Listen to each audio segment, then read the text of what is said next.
दोस्तों, कैसे हैं आप लोग। दोस्तों मैं आपका ड्रीम फॉर बड़ी और आज आ गया हूं मैं एक बेहतरीन टॉपिक लेके जो बहुत कंफ्यूजिंग भी है। और कई बार स्टूडेंट वीजा वाले लोग मुझसे पूछते हैं, कई बार स्किल्ड वर्कर पूछते हैं कि एक्सपीरियंस सर्टिफिकेट का क्या रोल है, या जो एक्सपीरियंस लेटर होता है जो आपको आपकी प्रीवियस कंपनी से मिलता है उसका क्या रोल है। तो वो डेफिनेटली उसके बारे में बात वंस फॉर ऑल मैं एक बार आपको सारी चीजें क्लियर कर देता हूं। बट आप अभी भी हालत देख रहे हैं, अब तो वीडियो बनाना शुरू कर दिए हैं दोस्तों। वीडियो देख रहे हो बट देखने से पहले थोड़ा सा स्क्रीन को मिनिमाइज करो और सब्सक्राइब बटन पे इतनी जोर से क्लिक करो दोस्तों कि जितने कभी अनसब्सक्राइब ना हो।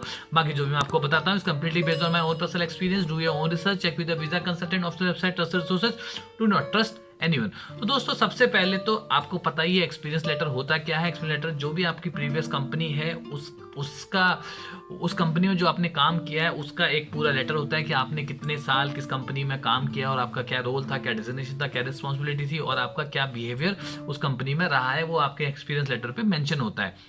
बट अब एक्सपीरियंस लेटर मांगते कब कब है, तो सबसे पहले बात करते हैं स्टूडेंट वीजा की। जो भी यूके स्टूडेंट वीजा में हायर एजुकेशन के लिए आ रहे हैं और उनका अब यूके होम ऑफिस सबसे पहले ये चेक करता है कि आपकी इंटेंशन क्या है वो कोर्स को करने के बाद।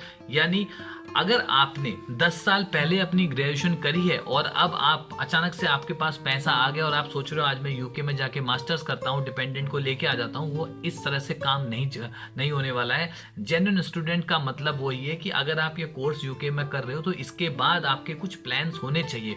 और प्लान्स का मतलब अब आपने लास्ट जो आपकी स्टडी जो आपका ग्रेजुएशन था उसके बाद आपने कितना गैप है और उस गैप में आपने क्या किया, वो रीजन बहुत वैलिड होना चाहिए। और मैक्सिमम केस पे आपसे वो लोग ये पक्का मांगते हैं कि आपने इस जो टेन्योर है जब आप हायर स्टडी करने यूके में आ रहे हैं इससे पहले 10 साल या 4 साल जितना भी आपका लास्ट एजुकेशन में गैप है इस बीच आपने किया क्या। और अगर आपने जॉब की है तो डेफिनेटली वो आपसे आपका एक्सपीरियंस लेटर मांगने वाले हैं।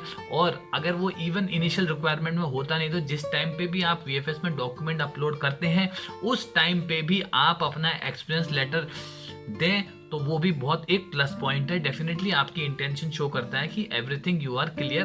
तो आपके प्लान्स होने चाहिए डेफिनेटली किस चीज के लिए कि आप इस पोस्ट स्टडी के बाद आप क्या करोगे। तो स्टूडेंट वीजा में मैक्सिमम केस पे यही यहाँ चाहिए होता है। बट अब कई लोग जॉब नहीं करते हैं, उन्होंने कुछ नहीं किया होता है और यूके वो आना चाहते हैं पढ़ने के लिए, तो एजेंट उनको कहता है फेक एक्सपीरियंस लेटर बनाओ और या बना देंगे, या कभी कभी एजेंट खुद बना देते हैं। तो देखो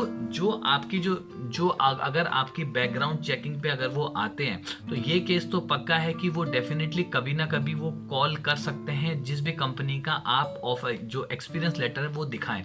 अगर उन्हें और फर्दर डाउट होता है उस मतलब जो भी आपने काम किया है उसमें और आप फर्दर डाउट होता है तो वो आपसे सैलरी स्लिप भी मांग सकते हैं, जो आपकी जो बैंक स्टेटमेंट जो ट्रांजैक्शंस है सैलरी की वो भी आपसे मांग सकते हैं। तो ये पक्का मेक श्योर करें कि अगर आप कुछ फेक दिखा रहे हैं तो आपके पास एक फुल प्रूफ प्लान होना चाहिए। लास्ट में मैं आपको बताऊंगा कि अगर आप पकड़े जाते हैं तो उसके आउटकम्स क्या हो सकते हैं।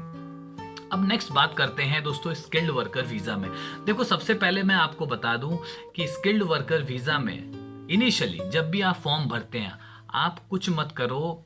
सबसे पहले तो आपको एक्सपीरियंस लेटर की कोई जरूरत है ही नहीं इनिशियली। ओके तो सबसे पहले आप अपना फॉर्म भरें, सब कुछ करें, फीस जमा करके वीएफएस में अपना पासपोर्ट, अपना सीओएस लेटर का नंबर वो आपके पास उनके पास पहले से होता है। जो भी वो इनिशियल डॉक्यूमेंट टीबी टेस्ट, आइल्स टेस्ट वो सब आप जमा करें। एक्सपीरियंस लेटर की रिक्वायरमेंट नहीं होती है, उसके लिए आप कोई टेंशन ना लें। ये तो दोस्तों हो गया फर्स्ट पॉइंट। नेक्स्ट पॉइंट, अब यहां से आप क्लियर हो जाओ कि इनिशियली आपको जमा नहीं करना है। बट जमा नहीं करने का मतलब ये नहीं है कि आप प्रिपेयर ना रहें। प्रिपेयर आपको पक्का रहना है कि यूके होम ऑफिस आपसे एडिशनल डॉक्यूमेंट मांग सकता है। अब वो कब कब मांग सकता है इसमें कोई वो नहीं है।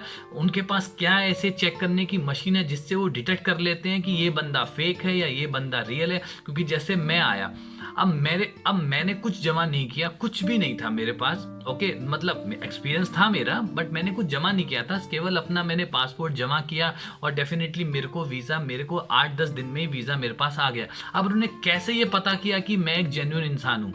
ओके और ऐसे ही केसेस आते हैं। अभी जैसे मेरे पास आज ही एक केस आया है जिसमें वो बंदे ने सीओएस वही अपना डॉक्यूमेंट जमा किया लेकिन यूके होम ऑफिस ने उससे एडिशनल डॉक्यूमेंट की रिक्वायरमेंट की है। और प्रॉब्लम यही होगी कि उसने फेक, उसने आज तक जॉब की ही नहीं थी, तो अब वो फेक डॉक्यूमेंट जमा करने की सोच रहा है। तो दोस्तों ये पक्का इनिशियल रिक्वायरमेंट में नहीं है, लेकिन माइंड में पक्का मान के चलें कि यूके होम ऑफिस किसी भी कारण से आपसे डॉक्यूमेंट मांग सकता है। तो सबसे पहले तो ये अपने आप से सवाल पक्का पूछना है, क्या मैं जेन्युइन स्टूडेंट हूँ, या जेन्युइन स्टूडेंट या जेन्युइन जो जो स्किल्ड वर्कर हूँ, तो ठीक है।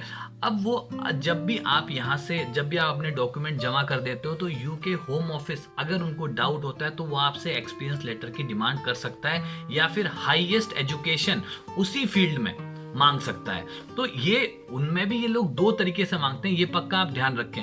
ऐसा नहीं है कि आप जॉब किसी और फील्ड में कर रहे हैं और आपने उसको वहां पे शो कर दिया, ऐसा नहीं है। जिस फील्ड में आप यूके आ रहे हैं या जिस जॉब प्रोफाइल में आप यूके आ रहे हैं, उस फील्ड से रिलेटेड आपने जॉब कौन सी की है, या उस फील्ड से रिलेटेड आपने कोई एजुकेशन आपने की है, तो वो पक्का मांगते हैं।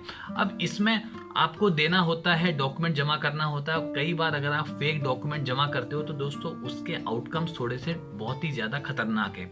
बट क्या क्या हो सकते हैं वो मैं आपको बताता हूँ। बट इससे पहले एक सवाल मेरे पास अभी और आया था कि सर मेरी पिछली कंपनी से मैंने काम किया है, एक्सपीरियंस लेटर मेरे पास है, बट वो एक्सपीरियंस लेटर कुछ अच्छा दिखता नहीं है, एक लेटर हेड पे उन्होंने सिर्फ बना के दे दिया है। देखो दोस्तों, एक्सपीरियंस लेटर आपका कैसा भी हो उससे कोई फर्क नहीं पड़ता है। पॉइंट इज, जब भी वो लोग बैकग्राउंड वेरिफिकेशन करें आपकी उस सेम कंपनी में, तो वो नंबर वैलिड होना चाहिए, और वहां पे जो एचआर या एम्प्लॉयर जो भी आपका बैठा हुआ है वो आपको वेरीफाई करना चाहिए। वेरीफाई वो करे, प्लस वो और ऐसा नहीं है कि पूछेंगे वो काम करता था डेट्स इट, नहीं, वो और भी पूछेंगे कि उसकी रोल्स एंड रिस्पॉन्सिबिलिटी क्या थी, वो क्या करता था, और उसी के बेस पे वो कंक्लूड करते हैं आपकी जेन्युइनिटी को। तो ये पक्का आप ध्यान रखें। अब जब भी अगर आप फेक डॉक्यूमेंट दे सकते हो, देखो कोई प्रॉब्लम नहीं है, आप दे सकते हो, क्या पता वो मान भी लें, कोई इतना वो नहीं है। मैं प्रमोट नहीं करता, मैं कभी नहीं चाहूंगा कि आप फेक डॉक्यूमेंट जमा करें, बट अगर उनको उस फेक डॉक्यूमेंट पे अगर एक भी डाउट हो गया तो सबसे पहले तो वो बैकग्राउंड वेरिफिकेशन डेफिनेटली करेंगे। दूसरा वो ये भी कर सकते हैं, अगर उनको आपके एम्प्लॉयर जो यूके में एम्प्लॉयर है उस पर डाउट हो गया तो आपका और एम्प्लॉयर का एक साथ वो इंटरव्यू भी ले सकते हैं। और इन एनी केस अगर उनको फाइनली ये प्रूफ हो गया कि वो ये क्या कहते हैं, आपने फेक डॉक्यूमेंट जमा किया या फेक तरीके से यूके में आने की कोशिश की है, तो वो कहीं ना कहीं आपका वीज़ा रिजेक्ट होगा, और वो आपको फर्दर आपको बैन भी कर सकते हैं रॉन्ग इन्फॉर्मेशन प्रोवाइड करने के उसमें। तो ये पक्का आउटकम्स आप पक्का ध्यान रखें, क्योंकि मैं नहीं चाहता हूं कि ये कहीं ना कहीं ये प्रॉब्लम हो जाए।